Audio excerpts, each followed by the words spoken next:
Bu yumuşaq, balaca pizzalar gözlədiyimdən də dadlı alındı. Tam bir piknik reseptidir. Kaş ki porsiyasını çox edib yarım fabrikat kimi də dondurardım. Dəqiq resepti videonun mətnində yazmışam. Süd, yumurta ağı, bitki yağı ilə mayalı xəmir edib acıyandan sonra 50 qramlıq kündələr ayırıram.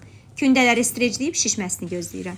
Həmişəki kimi yenə lazım olan ərzaqları bazarstor.az-dan sifariş etdim. Baxdım ki, saytda müxtəlif məhsullara piknik üçün lazım əşyalara indirim var. Sifariş etdim, kuryer təyin olunan vaxtı qapımıza qədər çatdırdım. Rəngli biberləri incə-incə kub şəklində doğrayıram. Sonradan ağlıma gəldi ki, tel şəklində doğranmış qırmızı soğan da bura çox yaraşardı. Bunu yoxlasaz fikirlərinizi bölüşərsiniz. Pizzalar quru olmasın deyə sos əvəzi mayonez, ketçup, oregano qarışdırıram.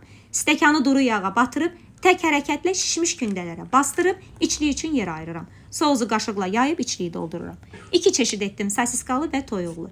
Üzərinə mozzarella səpib alt-üst rejimdə bişirirəm. İndidən deyim ki, etsəz evdən çıxana kimi uşaqlar yeyib bitirəcək. Maraqlıdır, bəs siz nələr hazırlayırsınız piknikə gedəndə?